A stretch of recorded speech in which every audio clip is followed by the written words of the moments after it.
So from a very young age, I was aware of my own same-sex attraction. And growing up during the time, not only during a global milieu where there were certain sentiments around homosexuality, also more specific to the South African context and the Afrikaner context, specific to the Reformed Church, there were clear impressions around what homosexuality meant. And that created quite some conflict within me, because I wanted to be a good enough person. I wanted to be moral enough, and I was very much aware of my sinful, as it was framed, desires. During puberty and adolescence, I experienced opposite sex attraction, which was very, very interesting to me, and which I also enjoyed. And I dated a few girls, but there was this lingering presence of obviously of homosexuality that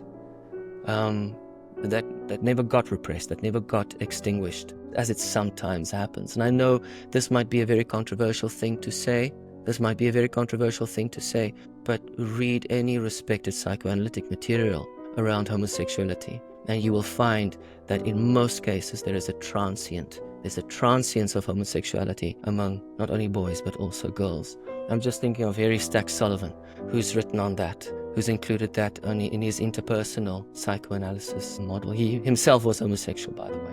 I think that's really interesting that these psychoanalysts who are, their goal is to dive and dig very deeply. They have a generally more heterodox view on this topic than the mainstream, and they've come to somewhat of a different conclusion. Why do you think that is for the psychoanalytic type people? So, are you referring to the heterodox type psychoanalytic people? Yeah, specifically with their views around homosexuality. Yeah.